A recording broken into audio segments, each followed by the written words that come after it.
નમસ્કાર ખેડૂત મિત્રો, એગ્રીબોન્ડ વતી હું અશ્વિન કલસરિયા આપ સૌનું હાર્દિક સ્વાગત કરું છું અને આશા કરું છું આપ સૌ કુશળ હશો. હવે ખાસ આજે છે આજનો પ્રશ્ન, તમારો સવાલ અમારો જવાબમાં. હાલ ઘણા બધા આપણે ચોમાસું પાકનું વાવેતર થઈ ગયું છે. કપાસ છે, મગફળી છે, સોયાબીન છે, તુવેર છે.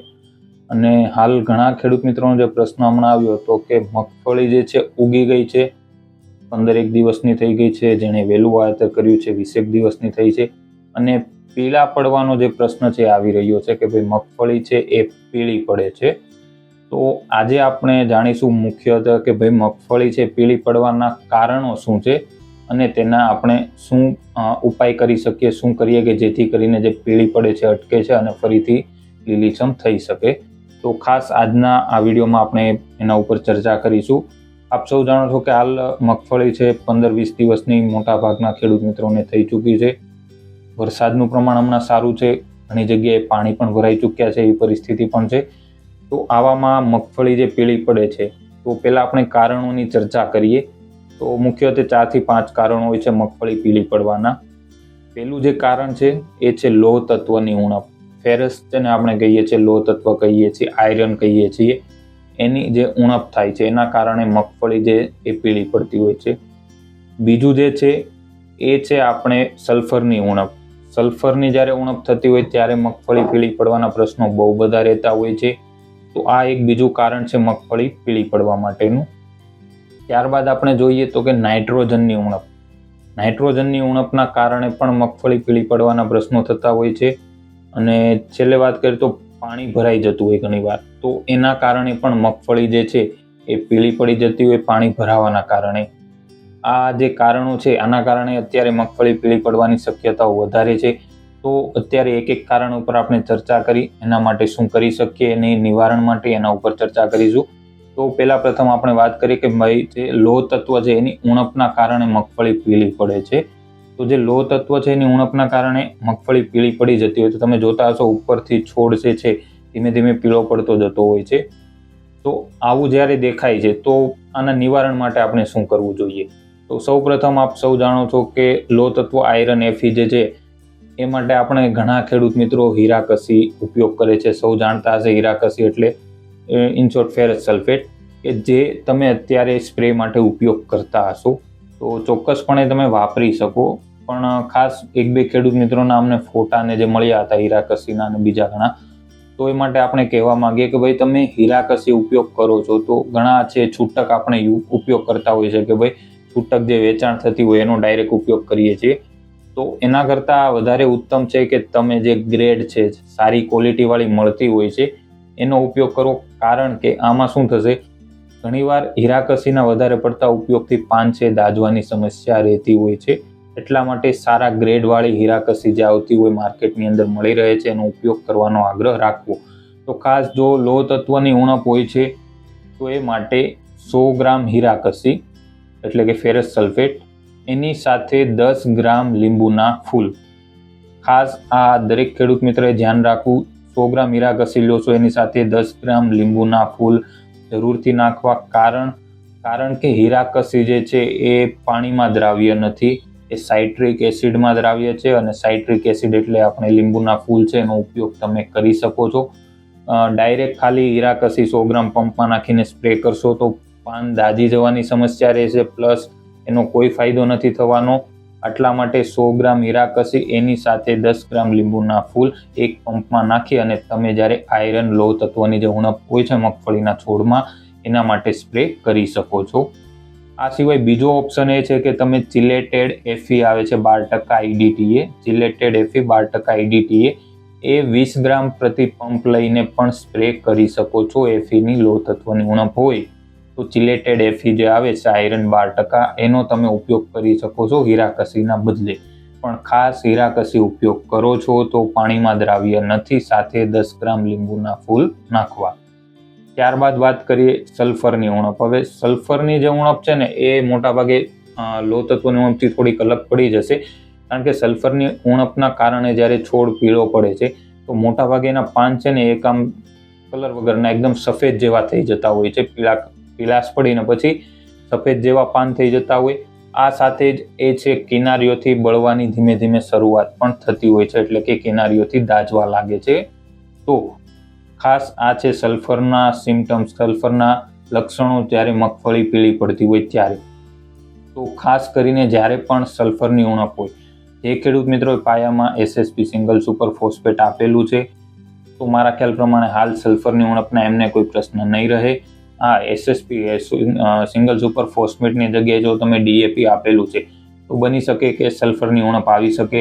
તમે DAP આપ્યું છે અને સાથે ફાડા સલ્ફર કે બીજું કોઈ જે સલ્ફર જે આપણે ઉપયોગ કરીએ છીએ પાયામાં એ નથી આપ્યું તો પણ આવો પ્રશ્ન બની શકે છે. તો ખાસ સલ્ફરની જ્યારે ઉણપ જણાય તો માર્કેટની અંદર એક ગ્રેડ આવે છે. તમે સૌ જાણો છો કે સૂક્ષ્મ પોષક તત્વો છે, અલગ અલગ ગ્રેડ સ્વરૂપે આપણને મળી રહે છે માર્કેટમાં. તો આ જે ગ્રેડ છે એ છે ફેરસ મેગ્નેશિયમ સલ્ફેટ. ખાસ આ નામ યાદ રાખવું, ફેરસ મેગ્નેશિયમ સલ્ફેટ. આ જે ગ્રેડ આવે છે આનો તમે ઉપયોગ છે એ સલ્ફરની જો ઉણપ હોય તો કરી શકો છો, કારણ કે આની અંદર ફેરસ પણ છે, મેગ્નેશિયમ પણ છે અને સલ્ફેટ પણ છે. તો ફેરસ જે Fe જે છે એ પણ આવી જશે તો લોહ તત્વની ઉણપ માટે પણ કામ આપી દેશે. મેગ્નેશિયમ પણ સારું પોષક તત્વ છે અને ત્યારબાદ સલ્ફર. તો ફેરસ મેગ્નેશિયમ સલ્ફેટ છે એનો તમે ઉપયોગ કરી શકો છો. 100 ગ્રામ જેટલો એક પંપે તમે ઉપયોગમાં લઈ શકો છો ફેરસ મેગ્નેશિયમ સલ્ફેટ. ખાસ દરેક ખેડૂત મિત્ર એક વાતનું ધ્યાન રાખે, જો તમે ફેરસ મેગ્નેશિયમ સલ્ફેટ ઉપયોગ કરો છો તો એની સાથે તમે કોઈ જંતુનાશક દવા કે ફૂગનાશક દવા છે એનું મિશ્રણ નહીં કરી શકો. એના કારણે દ્રાવણ ફાટવાની સંભાવનાઓ રહી શકે છે. એટલા માટે ફેરસ મેગ્નેશિયમ સલ્ફેટ છે એની સાથે કોઈ પણ જંતુનાશક દવા કે ફૂગનાશક દવાનો ઉપયોગ કરવો નહીં. એની સાથે તમે PGR જે પ્લાન્ટ ગ્રોથ રેગ્યુલેટર એટલે કે વૃદ્ધિ વિકાસ માટેના જે ગ્રોથ રેગ્યુલેટરો આવે છે એ મિક્સ કરી અને સાથે સ્પ્રે કરી શકો છો. એમિનો એસિડ છે, યુમિક એસિડ છે, ઓલ ઇન વન છે, એ તમે ઉપયોગમાં એની સાથે મિક્સ કરીને લઈ શકો છો. હવે ત્રીજું વાત કરીએ કે નાઇટ્રોજનની ઉણપ. હવે ખાસ તમને એક જણાવી દઈએ, જ્યારે લોહ તત્વ જેવી પોષક તત્વની ઉણપ હોય ને તો જો મગફળીનો છોડ છે એ ઉપરથી ધીમે ધીમે પીળો પડતો નીચેની તરફ આવતો હોય, અને જ્યારે નાઇટ્રોજનની ઉણપ છે માત્ર મગફળીની કોઈ પણ પાકમાં જો નાઇટ્રોજનની ઉણપ હોય ને તો સૌપ્રથમ નીચેથી પીળાશ પડવાની શરૂઆત થતી હોય. ધારો કે આ છોડ છે તો અહીંયા નીચેથી ધીમે ધીમે પીળાશ, સૌથી પહેલા નીચેના પાંદડા પીળા પડે છે તો સમજવું નાઇટ્રોજનની ઉણપ છે. એટલે નાઇટ્રોજનની ઉણપ આવે ત્યારે નીચેથી પાન પીળા પડવાની શરૂઆત થતી હોય. લોહ તત્વની ઉણપ હોય તો ઉપરથી પાન પીળા પડવાની શરૂઆત થતી હોય.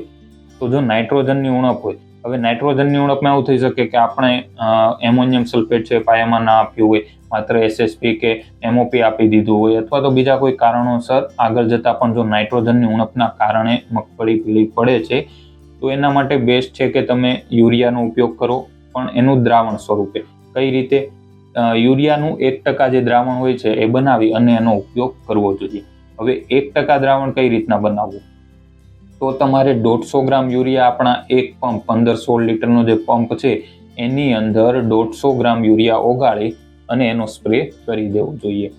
અથવા તો આ ના કરવું હોય તો આનાથી બેસ્ટ અને એકદમ સરળ ઉપાય છે જે વોટર સોલ્યુબલ ખાતર અત્યારે માર્કેટમાં મળે છે, 19-19-19, 20-20-20 કે 25-25-25. આ જે વોટર સોલ્યુબલ ફોર્મેશન અત્યારે માર્કેટમાં ઉપલબ્ધ છે એનો તમે ઉપયોગ કરી શકો. સારામાં સારું રિઝલ્ટ એમાં તમને મળી જશે. વોટર સોલ્યુબલ ખાતર ઉપયોગ કરો છો તો 75 ગ્રામ એક પંપે નાખી અને સ્પ્રે કરી શકો છો. તો ખાસ નાઇટ્રોજનની જે ઉણપ છે એના માટે તમે આ કરી શકો છો. ત્યારબાદ હવે વાત કરીએ, મેં તમને કીધું કે પાણી ભરાઈ જવાના કારણે, તો એ કઈ રીતે? આપ સૌ જાણો કે અત્યારે ઘણા વિસ્તારમાં 4-5-7-7 ઇંચ સુધી પણ વરસાદ પડ્યા છે. તો આના કારણે શું થશે? કાળી જમીન છે, મધ્યમ કાળી, ભારે કાળી, તો આપ સૌ જાણો છો પાણી ભરાવાની સમસ્યા ઊભી થવાની જ છે.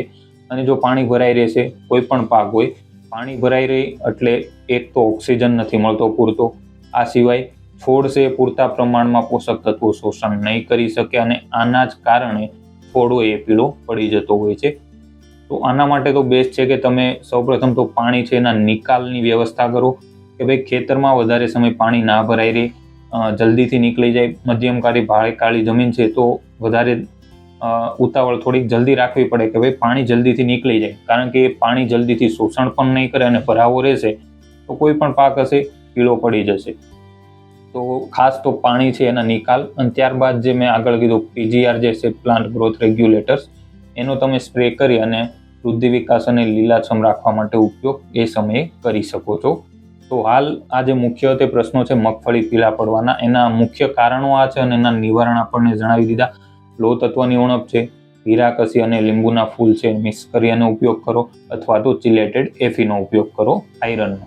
ત્યારબાદ છે સલ્ફરની ઉણપ છે, ફેરસ મેગ્નેશિયમ સલ્ફેટ છે એનો ઉપયોગ કરવો જોઈએ. અને જો તમારે નાઇટ્રોજનની ઉણપ આવશે તો એ માટે વોટર સોલ્યુબલ ખાતર છે અથવા તો યુરિયા છે એનું દ્રાવણ બનાવીને ઉપયોગ કરો. અને પાણી ભરાય છે તો એનો નિકાલ કરી અને પીજીઆર જે વૃદ્ધિ વિકાસ માટેના બાયોસ્ટિમ્યુલન્ટ કે જે ઓર્ગેનિક આવતા હોય છે એનો તમે ઉપયોગ કરી શકો છો. ખાસ અત્યારે બીજો એક મુદ્દો એ હતો કે આપ સૌ જાણો છો કે વરસાદ જ્યારે પડે છે એના બાદ તરત જ વરાપ નીકળે છે, એટલે કે બફારો ઊભો થતો હોય, ગરમી જેવું વાતાવરણ થઈ જાય છે. આપ સૌ જાણો છો કે ભાઈ સારો એવો વરસાદ પડ્યો, ભેજ સારો એવો થઈ ગયો એટલે વાતાવરણમાં ઠંડક પ્રસરે છે, આપણને પણ એ સારું લાગતું. પણ પછી જ્યારે વરાપ નીકળે છે એટલે બફારો થાય છે તો આપણે જાણતા હોય ઘણા લોકોને આના કારણે બીમાર પડી જતા હોય છે કે ઘણી પરિસ્થિતિઓ ઊભી થતી હોય છે. તો એવું છોડમાં પણ હોય છે કે સારો એવો વરસાદ પડ્યો, ઠંડક પ્રસરી ગઈ અને ત્યારબાદ પછી વરાપ નીકળે, બફારો થાય, ગરમીમાં વધારો થાય, એટલે છોડને પણ આવા વાતાવરણ સામે રક્ષણ જરૂરી છે. આ વિપરીત વાતાવરણ થાય એની માઠી અસર છોડ પર થાય, એનો વૃદ્ધિ વિકાસ અટકે છે, વિકાસ રૂંધાઈ જતો હોય છે. ઘણીવાર આપણે જોતા હોઈએ કે વરસાદ બાદ છે ને અમુક છોડ જે હોય એકદમ કરમાઈ જઈને મૂંઝાઈ ગયા હોય એવું લાગતું હોય છે. તો એનું કારણ આ હોય છે. તો ખાસ જો આવો પ્રશ્ન થતો હોય તો તમે ધારો કે અત્યારે કોઈ સૂક્ષ્મ પોષક તત્વ છે, હીરાકસી છે અથવા તો ફેરસ મેગ્નેશિયમ સલ્ફેટ છે કે કોઈ પણ આપો છો તો એની સાથે ખાસ તમે અત્યારે ઓલ ઇન વન આપવાનો આગ્રહ રાખો. કારણ કે અત્યારે જે પરિસ્થિતિ થાય છે બફારાની, એ માટે ઓલ ઇન વન હાલ બેસ્ટ છે. વિપરીત વાતાવરણ સમયે સારામાં સારું રક્ષણ આપશે. તો મેં કીધું એમ કે બફારાનો જે પ્રશ્ન થતો એના કારણે છોડનો વૃદ્ધિ વિકાસ અટકતો હોય તો ઓલ ઇન વન તમે 10 ગ્રામ પંપે કોઈ પણ સૂક્ષ્મ પોષક તત્વ આપો છો તો એની સાથે મિક્સ કરીને આપી શકો છો. એની કોઈ આડઅસર પણ નહીં થાય મિક્સ કરવાની. ખાસ ફેરસ મેગ્નેશિયમ સલ્ફેટ તમે આપો છો તો એમાં કોઈ જંતુનાશક કે ફૂગનાશક દવા મિક્સ નહીં કરવાની. બીજા એમિનો એસિડ છે કે હ્યુમિક એસિડ છે, ઓલ ઇન વન છે, તમે મિક્સ કરીને આપી શકો છો. તો હાલ વૃદ્ધિ વિકાસ માટે જો તમારે પીળા પડતા હોય એ માટે તમે આ પોષક તત્વો ઉપયોગ કરી શકો છો. એની સાથે ઓલ ઇન વન આપવાથી બેસ્ટ ફાયદો એ છે અત્યારે કે જે વૃદ્ધિ વિકાસ છે એ સારો થશે, ગ્રીનરી છે, લીલીછમ જે છોડ છે એ જલ્દી થશે અને આ જે બફારાના કારણે જે પ્રશ્નો ઊભા થતા હોય એ વિપરીત વાતાવરણ સામે પણ છોડને રક્ષણ આપશે. માત્ર પંપે 10 ગ્રામ જ આપવાનું છે. 1 એકરે તમે અત્યારે ઉપયોગ કરશો, આ જે 100 ગ્રામનું બોક્સ આવે છે એનાથી તમે 10 પંપ કરી શકો છો. 1 એકરે તમારે 500 રૂપિયાનો ખર્ચ થશે. એકરે તમે 10 પંપ કરો છો તો માત્ર 500 રૂપિયાના ખર્ચમાં તમે આરામથી 1 એકર કવર કરી શકો છો. તો હાલ જો મગફળી પીળા પડવાના પ્રશ્નો આવતા હોય તો ચોક્કસપણે તમે હાલ આ જે મેં તમને જણાવ્યા કે આ કારણોથી પીળા પડે છે એના આધારે તમે એનો ઉપાય કરી શકો છો. ફરીથી મળીશું આવતા અઠવાડિયે કોઈ નવા પ્રશ્ન સાથે. હાલ તમારો બીજો કોઈ પ્રશ્ન કોઈ પણ પાકને લઈને હોય છે તો ચોક્કસપણે તમે જણાવી શકો છો. અને ઘણા ખેડૂત મિત્રોનો પ્રશ્ન તો હોય કપાસ ઉગી જાય છે અને નિંદામણ ઉગી જાય તો કઈ દવાનો ઉપયોગ કરવો. તો આની પહેલા આગળના આપણે વિડીયોમાં જણાવ્યું છે તો ચોક્કસપણે તમે વિડીયો પણ જોઈ શકો છો. ફરીથી મળશું આવતા અઠવાડિયે નવી માહિતી સાથે. ધન્યવાદ.